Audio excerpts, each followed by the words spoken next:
everyone. Welcome to the Imaging Wire Show. My name is Jake Fishman. I'm the host of the Imaging Wire Show and the editor of the Imaging Wire newsletter. And I have Kyle Henson with us today. Kyle is my best friend in the industry who I've never met. And you've probably met in person a lot of people, but it seems like you're a lot of people's friend in the industry. You're like the mayor of PACS and informatics. And I'm honored to be joining you today. So welcome, Kyle. Well, thank you. I don't know about that, but I appreciate it. Just kind of tell people what I think, and hope, I guess some people agree. Seems like it. Yeah. So, and that's kind of how you and I met, is that we both kind of have an affinity for sharing the news, and we started sharing mine. I'm super grateful for that. I feel like half the people I meet know me through you. I'm just glad you started, because it turned out, I'm always looking for different news sources, different stories, mostly to keep myself educated. Particularly last year, it's like, how do you stay up to date when you can't go to shows? And it's by reading. So get up every morning, get my coffee, and I start looking for news. And I found this like little newsletter I hadn't heard of, and like, dadgum, all the stories were great. I'm like, so it's become my staple. I thank you for starting it. Oh man. Okay. Well, we'll just have another episode where we'll just talk about this the whole time. Exactly. But for this particular one, I want to learn more about you. Okay. So tell me about, and I'd love to hear about what you're working on now, but tell me a little bit more about kind of what brought you up until this day and how you became the mayor of PACS. Oh gosh, geez. So I actually got into PACS by accident. I was trying to get out of Louisville, Kentucky, and move back to Texas.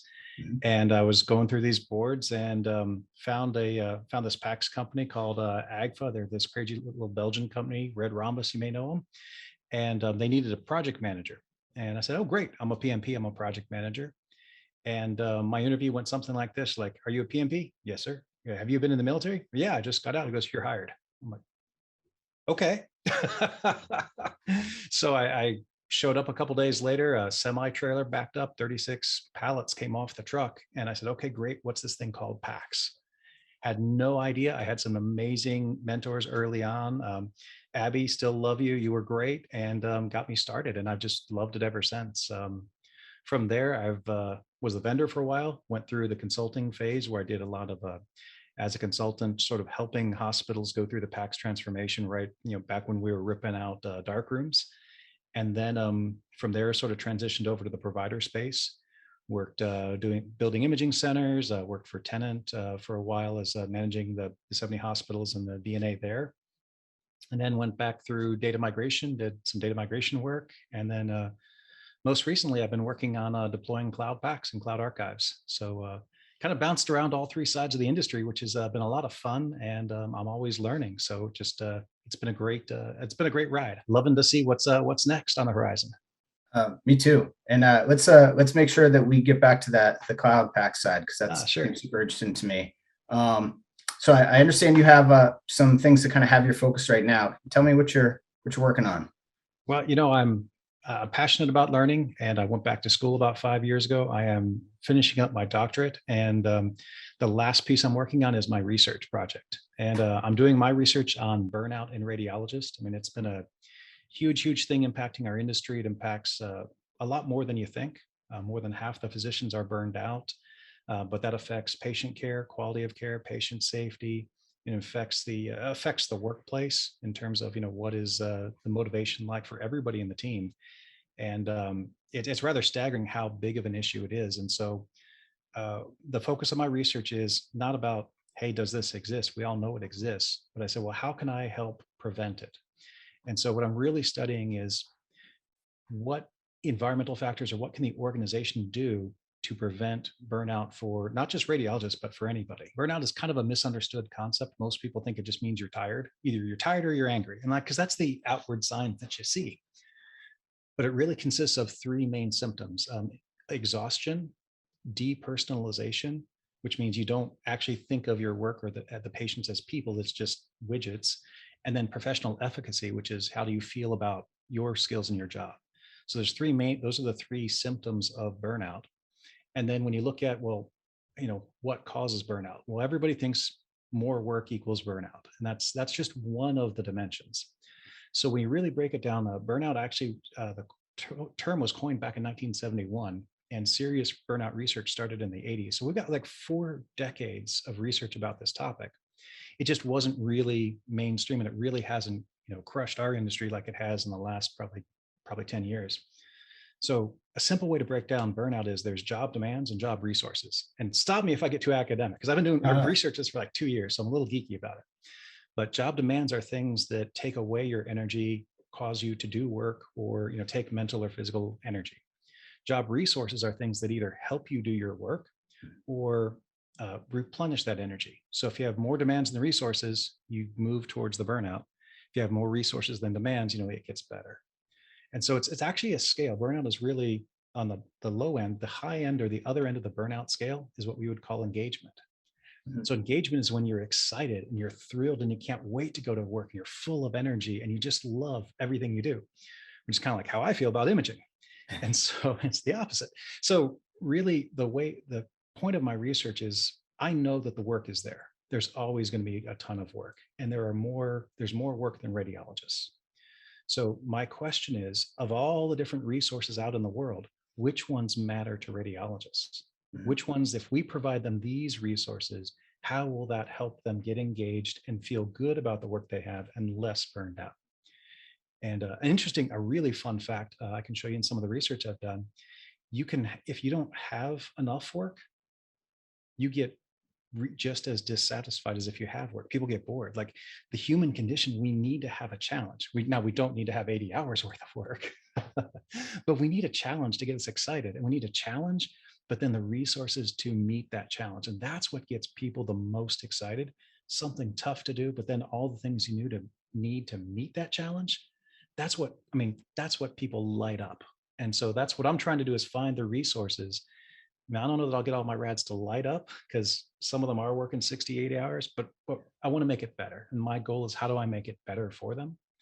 And so that's what I'm researching. And I need to get enough respondents to my research to publish the work. Hopefully I'll be publishing in Journal of ACR or some of the other, academic medicine. It's not just about getting a degree, which I do want to get, but it's also about how can I give back to the industry that has given me such an amazing career over the last 20 years, opportunity to travel to Dubai, all over the world. And just, so I'm thrilled to be able to give back at this point. Right. Okay. Here's the time where we do a mid-interview call to action, and we tell the people watching how they can contribute to your research if they're a radiologist, or how they can kind of get their friends involved if they happen to work with radiologists. Fantastic. So if you are a radiologist or work with a radiologist, please message me on Facebook, or excuse me, not Facebook, on LinkedIn, Kyle@kylehenson.org, or LinkedIn's probably the best way to find me. Message me and I'll send you a specific link to your organization.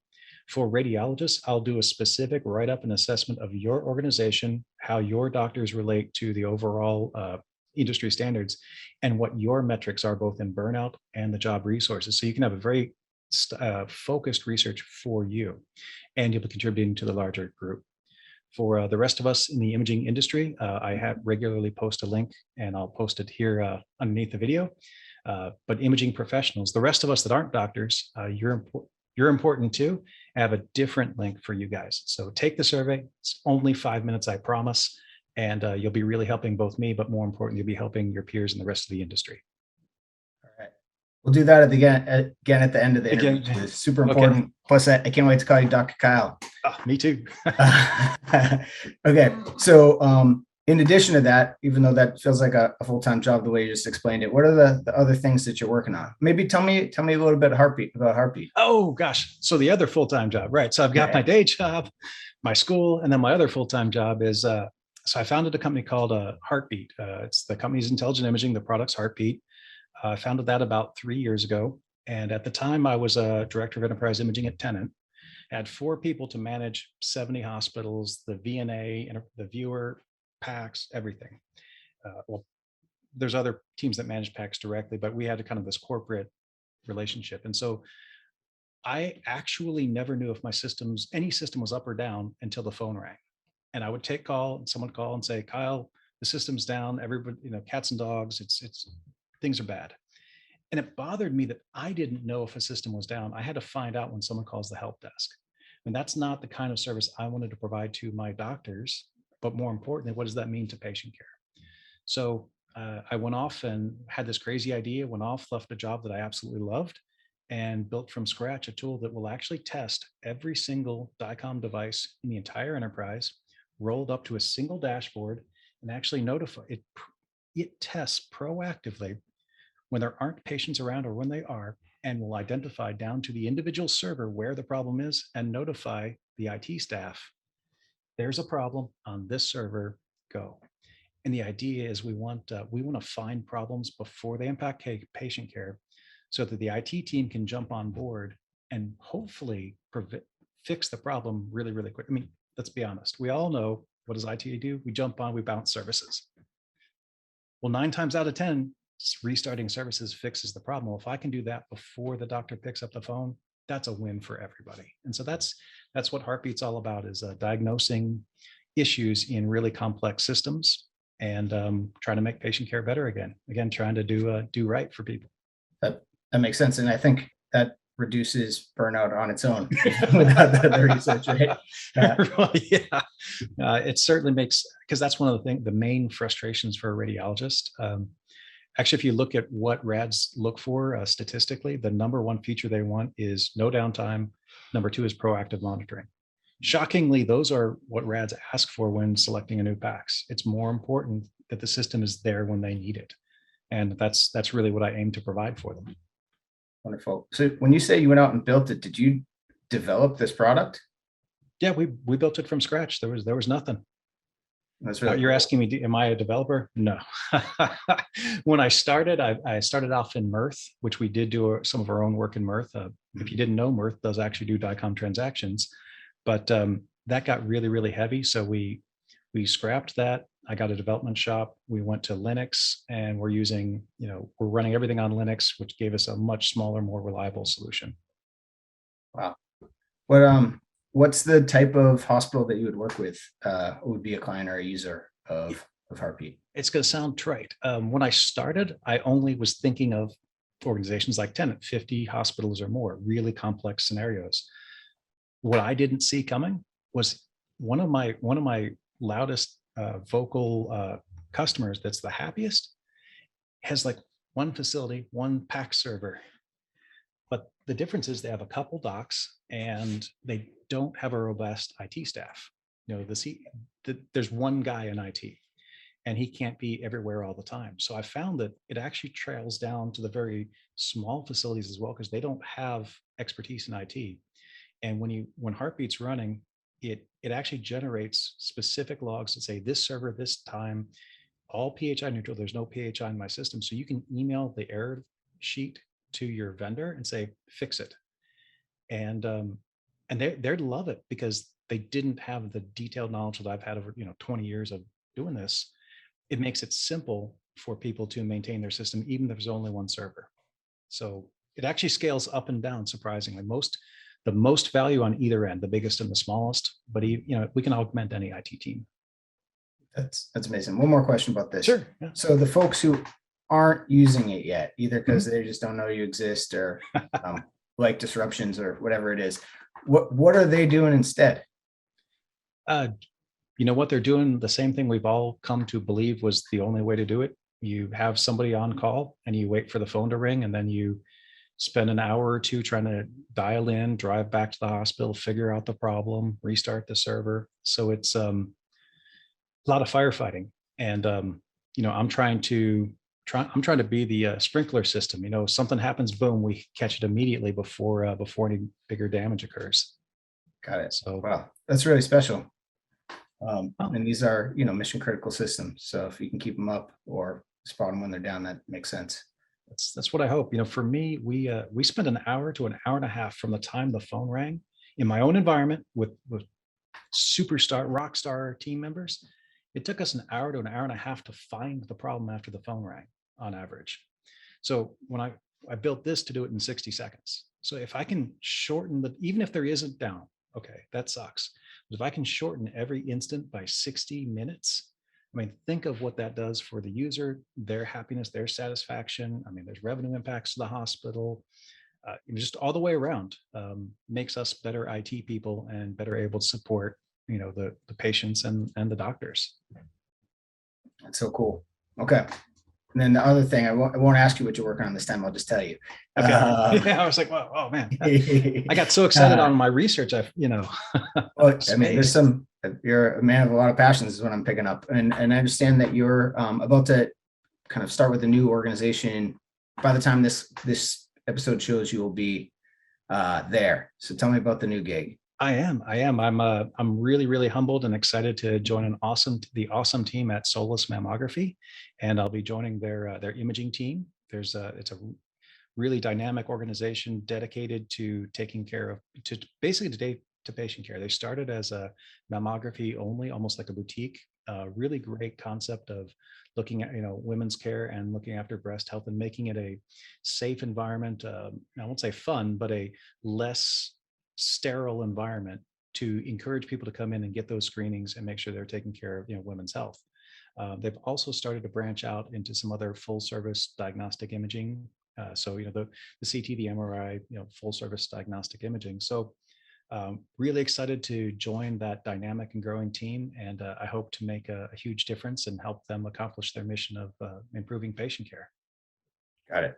Excellent. Well, good luck with that. I want to talk about some big trends. Okay. And the feels like this is one that you've worked on, but also maybe you have some good insights into is just the trend around the shift to cloud PACS. Oh, and I woke up each morning during hymns and I felt like everybody was announcing their new cloud PACS platform that was even more cloud native than the next. And help me understand this trend and where the actual providers are with it and kind of where it is along its life cycle. I think if you look at the trend of imaging in general, imaging has always been behind the curve, of other industries. And I think that's natural and expected. We're risk adverse because we deal with people's lives. We deal with healthcare. So we don't want to jump on bleeding edge and, some of those disasters that can cause. So we should be a little bit behind to make sure that technology is proven. But I think what we saw end of 2019, that's right. We saw things kind of hit the curve and say, okay, it's time. Cloud has come into its own and people are starting to look at it in real ways. There's a lot of every organization is looking at the cloud. They're either saying, I don't need it. I have on-prem. I want it, but I'm a little nervous. We're ready to dip our toe, or I'm all in, baby. So everybody's kind of on that spectrum of where do they see themselves in the cloud. I think we all know what's coming. The question is it ready, or are we as this provider group ready to make that leap? So there's a lot of fear and hesitation. And so some of that comes around, concerns about bandwidth. Some of it comes around, is my network robust enough to move large image sets? But there's also a lot of lack of understanding. And I'll tell you, I've only been working in the cloud for about 18 months, but I came into that with a lot of the same misconceptions that I see in the industry now, which is if I have a data center down the street, if I have two data centers, then I have my own cloud, a private cloud. What do I need you for? And so there's a lot of misconceptions about the cloud because it is sort of a nebulous concept. So, first when we look at the cloud, you could legitimately say a hosted data center down the street is the cloud, sort of. That's not really what we were talking about when we talk about the term. We're really talking about public cloud infrastructure, which would be your GCP, your AWS, Azure, those cloud platforms. And then the second thing about cloud is, well, what exactly are you doing there? So, a lot of people, and I have, in my Heartbeat demo system, I'm running on a Google server. It just happens to be a Windows, I think I've got 2014 running. Well, that is technically in the cloud because it's on GCP, Google Cloud Platform, but it's just the same Windows server running in someone else's data center. In fact, you may have seen that sticker. There is no cloud. There's just someone else's data, someone else's computer. Well, that's that idea of just loading a Windows server up somewhere else, even if it's replicated in 10 different data centers and all of the 11.9 availability that GCP offers. That's still fundamentally the same technology. So then there's this thing called cloud native. And as an industry, we really don't understand cloud native yet. And there's not a lot of literature yet to really define what that means. So let me break down cloud native, because this is kind of cool. This is where it actually gets like, oh, now I get it, right? So we all know, Windows servers take a lot of maintenance. They have more security vulnerabilities, everything else. Well, if you get into the cloud native world, there is no Windows server. Like there is no application server. So in a traditional PACS, you have one PACS application that may do 1,000 tasks, right? Just you load up PACS A, and it does everything you need it to do. And you typically do that on an application server, and you have a number of application servers based on your volume. So in the cloud world, now Kubernetes is one brand. It's the most common term you will hear, but it's an orchestration layer is the more proper term, but we're going to use Kubernetes because that's what most people have heard.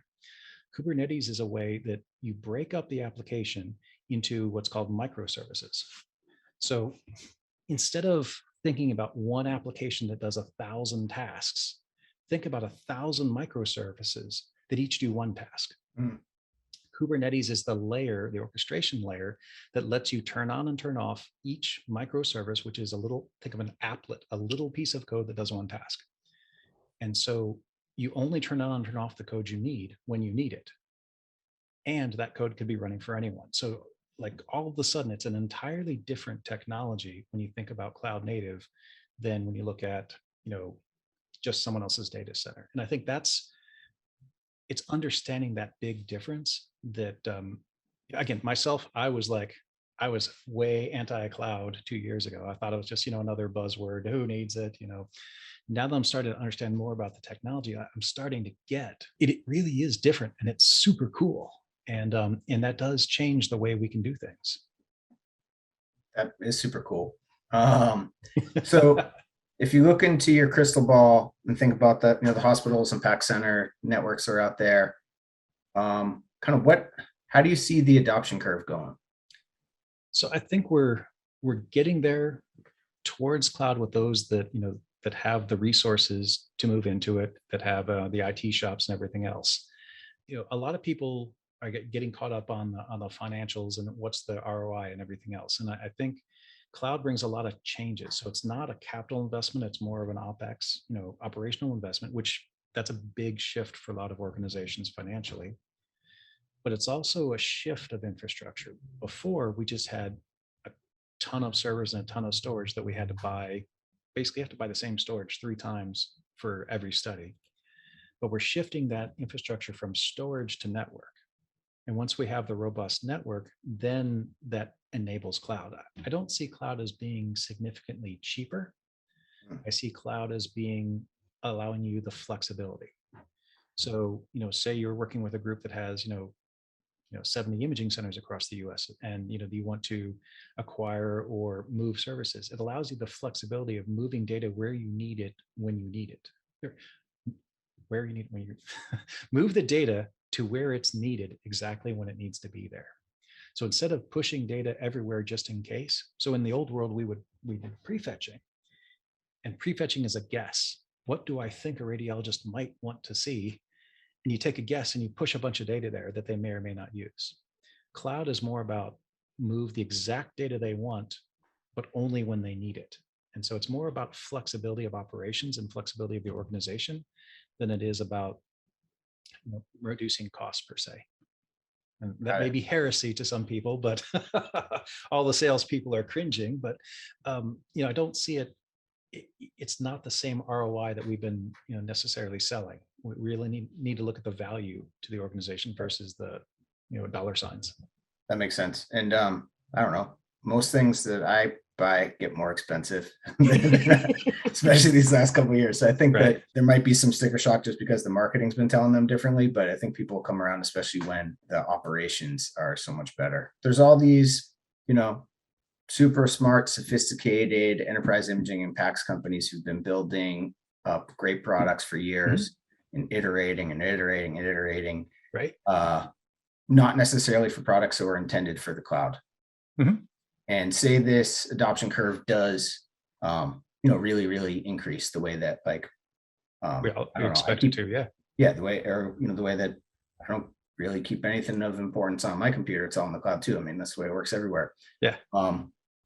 The PACS vendors who do this right, what are they going to do over the next couple of years to kind of make sure that they're taking care of their base and bringing their base along to the cloud and developing both simultaneously and kind of managing that juggling act?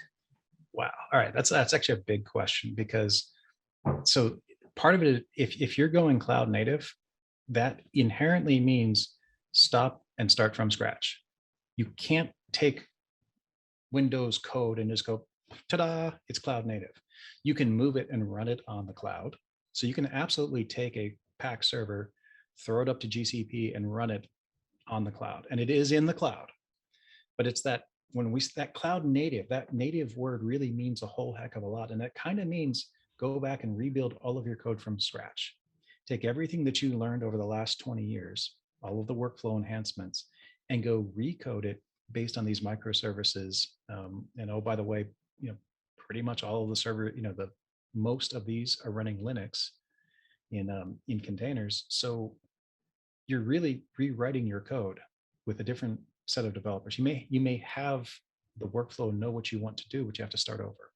And so it's a tremendous investment to go. It's not as much an investment to go cloud, it's an investment to go cloud native. So I think what you'll see is there's some that are further along that journey and started years ago rewriting from scratch. There's others that are pushing their code into GCP, into AWS, but they're not really, that was just moving servers. And so I think there's a huge difference between those two. And so to your question, the natural progression, if someone's just getting started, move the platform into the cloud and support it running in the cloud, but really focus all of your real development is going to be going to that cloud native and rewriting the code to make the best use of cloud services that are available. Got it. And I suppose that there's a kind of inverse story around the users of PACS and the IT teams and all those other things where they kind of have to move that along on both fronts. I think in general, the market drives PACS vendors. So I think IT shops need to decide where do they want to be and where are they in their comfort zone and where do they want to be in 2 to 3 years, and start pushing, their favorite vendors to go the direction that they want to go. Right. Awesome. Okay. Is there anything else that you feel like our listeners should really understand about what's going on with cloud? I guess my thing is don't be afraid of it so much, because we've all been there for quite some time in our personal lives, and we don't really realize it. Like you mentioned Office 365. Well, you didn't say it, but you mentioned all your documents are in the cloud. I can open up most of my documents on my phone. Think about your banking. I mean, we've lived in this sort of cloud world for quite some time. Mm-hmm. Another concept of cloud that has a lot of people pretty petrified is the security aspect. Mm-hmm. And you got to realize that you're way less secure behind your firewall with crazy old technology than you are with one application running in the cloud, where the company's entire everything that company has is in that one application. So they've got everything protecting one highly protected brand new application. They're not relying on old firewalls. So they've got huge amounts of resources to protect that moat. And the other term that gets people really hung up is multi-tenancy. And so in a true cloud native application, most of the time, all of the data is commingled. And people are like, oh my gosh, you can't have my ones and zeros next to someone else's ones and zeros. Bah. And in a multi-tenant environment, the data is next to each other, but each tenant is encrypted separately. And so the analogy I like to talk about when we talk about multi-tenancy is, have you ever gone into a hotel and have you stayed there? Yes. Weren't you petrified that you had a room next to someone else? No. But didn't people just randomly walk into your room and take your stuff while you were asleep? Not yet. Why? Why not? What was on the door? Right. There's a door and a lock. Yeah. And only one key opens that lock, right? Right. Well, that's the same way your data is. So just like a hotel where so multi-tenancy, think of a tenant in an apartment. It's actually the same. That's really where the analogy comes from. One building that shares a space has many services like electricity, water, sewer. All of that is, part of the building, and it's shared but not really shared, right? Like that's actually where, think of it from that metaphor, and it really all becomes clear. And every tenant within that organization has a separate key. So all data is encrypted separately with a separate key. Again, just like the metaphor, you can only unlock it with the right key. So yes, your data is next to each other, but you're also, in our daily lives, we live this way. A lot of us do. So again, there's a lot. I think the journey to cloud is really something that we just all haven't learned the terms. It seems scary and nebulous because all these weird Kubernetes and microservices terms we don't know about. And so once we start digging into it and really understanding the technology, it's not nearly as foreign or risky as we think it is. And in fact, it's far less risky in general than maintaining our on-prem systems. But yes, you do need a little bit better internet connection. That's fair. That's heading in a positive direction too. Right, this is super helpful. Every time, Kyle, I talk to you or read one of your posts or send you a note and ask you a question, I come away smarter, and I know I'm not alone with this. So on behalf of all the people who are smarter about you, thank you very much. I want to do a pitch for you, and then I'm going to ask you to pitch your research again. Okay, great. So one pitch for Kyle. I'll give him two. One is an excellent follow on LinkedIn. If you don't already follow him. You'll get smarter because of it. You might find some news that gets covered in the Imaging Wire a day or two before the Imaging Wire once in a while. So technically, it's like a decentralized competitor of the Imaging Wire. And the other is that if you happen to be responsible for your PACS or you use your PACS and you hated the last time it went down and you expect to hate it the next time it goes down, give Kyle a call. Take a look at Heartbeat and see if maybe your life can work a little bit better from that perspective. And then last but not least, Kyle, share us again about your research and how people can help.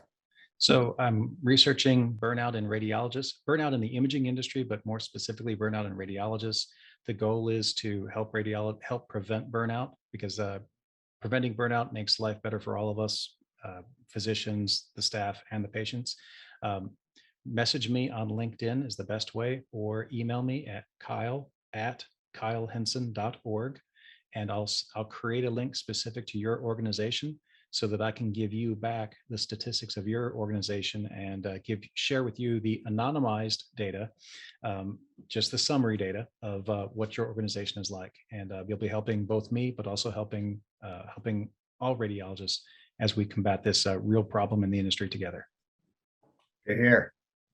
Thank you very much, Kyle. Thanks so much for having me. All right. Have a wonderful day. And everybody else there, have a wonderful day. Thank you for joining us. And go check out Kyle's stuff and go help him out with this survey. Thanks so much. Right, Great talking to you, Jake. Bye.